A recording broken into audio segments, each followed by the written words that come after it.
Allahu Allahu Allahu Allah Allahu Allahu Allahu Allah Allahu Allahu Allahu Allah.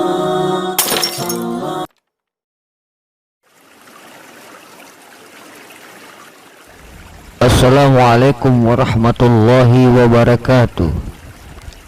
Allahumma salli ala sayyidina wa maulana Muhammad wa ala alihi wa sahbihi ajma'in.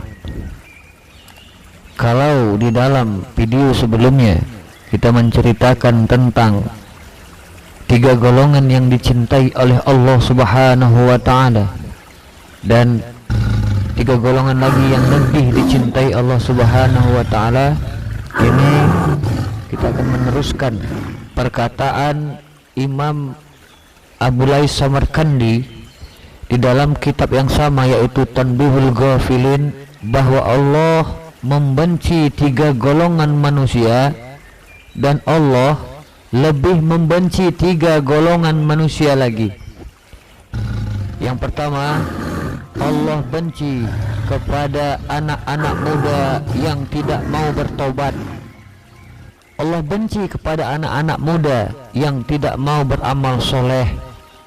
Tapi Allah lebih benci lagi dengan orang-orang tua yang tidak mau bertobat, dengan orang-orang tua yang tidak mau beramal soleh. Kenapa Allah membenci anak-anak muda yang tidak mau bertobat, tapi Allah lebih benci lagi kepada orang tua yang tidak mau bertobat? Kalau anak muda yang tidak mau bertobat, mungkin orang akan berpikir usianya masih muda, masih panjang jalan hidup yang akan ditempuhnya. Mungkin saja dengan harapan ketika usia mereka bertambah, maka bertambah pula akal mereka, bertambah pula kebijaksanaannya, dan mudah-mudahan seiring waktu berjalan, seiring usia bertambah, mereka bisa bertobat. Walaupun itu dibenci oleh Allah, karena salah satu yang disenangi setan adalah orang-orang yang menunda-nunda pertaubatan atau menunda-nunda berbuat kebaikan.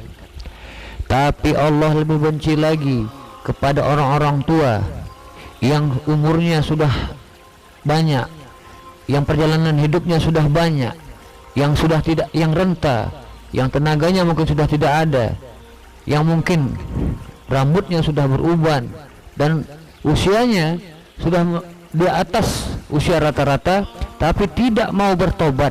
Rasa-rasanya manusia pun sudah habis harapan kepada orang-orang yang semacam ini.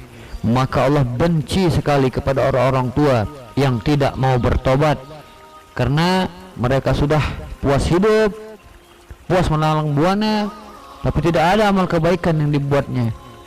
Alangkah celakanya jika orang-orang tua tidak mau bertaubat. Lalu dilanjutkan oleh Imam Abu Lais Samarkandi, golongan kedua, yaitu Allah benci kepada orang-orang miskin yang bakhil.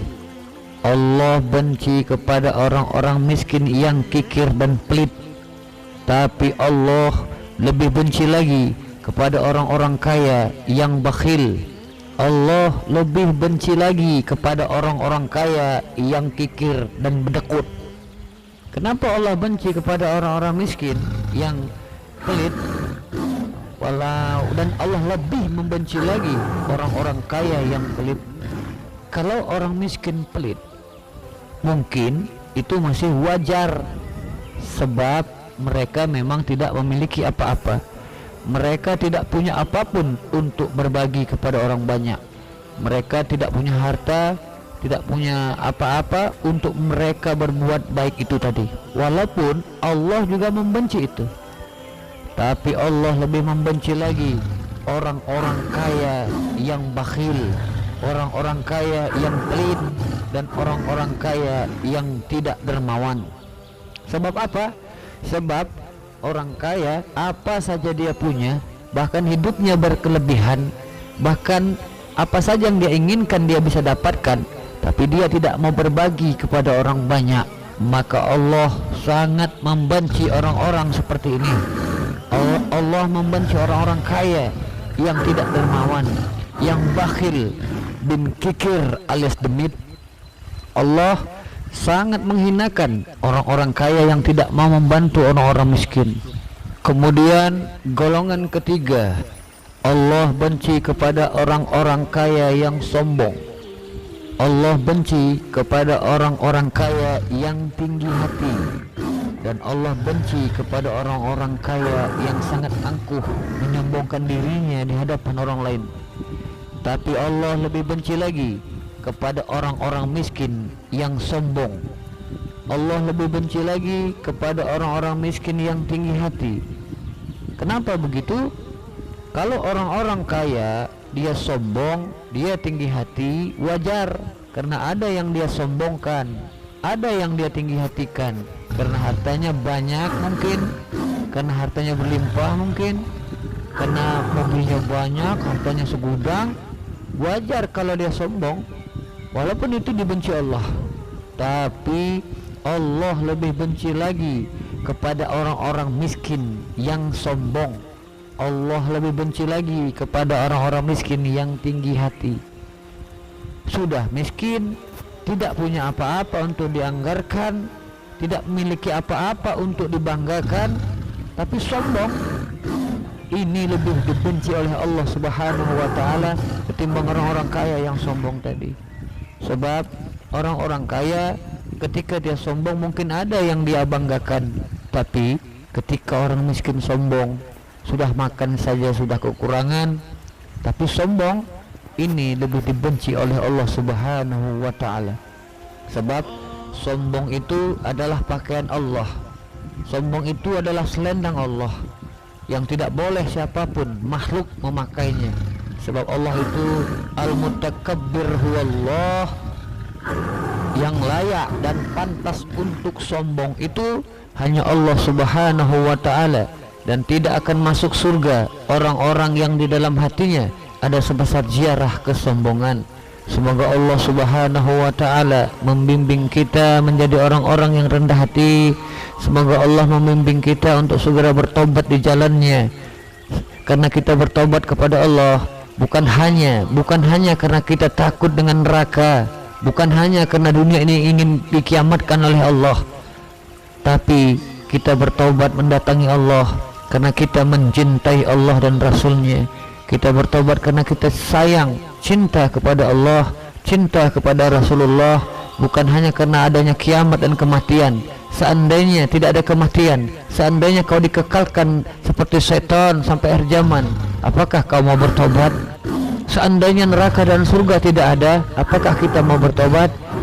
Maka nafikan semua itu. Bukan karena itu kita bertobat, tapi karena kita mencintai Allah dan Rasulnya. Sekalipun kiamat lama lagi, sekalipun kiamat itu dekat lagi, sekalipun kematian itu besok pagi, sekalipun kematian itu akan lama lagi datangnya, tapi bukan karena itu kita bertobat. Kita bertobat, kita menyerahkan diri kepada Allah karena kita mencintai Allah Subhanahu wa ta'ala dan mencintai Rasulnya Muhammad Rasulullah Sallallahu alaihi wasallam. Dan semoga Allah membimbing hati kita untuk menjadi orang-orang yang dermawan, orang-orang yang murah hati, senang melihat orang senang, dan susah peduli melihat orang susah. Bukan sebaliknya, susah melihat orang senang dan senang melihat orang susah. Semoga Allah membimbing hati kita ke arah yang lebih baik, yang menjadi orang-orang yang dermawan, yang hanya bergantung hanya kepada Allah Subhanahu wa ta'ala. Dan semoga Allah Subhanahu wa ta'ala melindungi kita dari kehinaan kesombongan, dari hinanya kesombongan. Dan semoga Allah Subhanahu wa ta'ala melindungi kita, membimbing hati kita untuk menjadi orang-orang yang tawadu, menjadi orang-orang yang rendah hati dan pemurah. Semoga Allah mempermudah segala urusan kita, semoga Allah mempermudah segala keyakinan kita, dan semoga Allah menjaga hati kita untuk tetap berada di jalan agama Allah. Inna dinna indallahil Islam, karena Islam ini adalah agama yang paling mulia. Ini saja yang bisa saya sampaikan. Mudah-mudahan ada manfaatnya untuk kita semua. Mohon maaf atas dasar segala kekurangan. Usikum bin nafsihi bittaqwallah. Wassalamualaikum warahmatullahi wabarakatuh.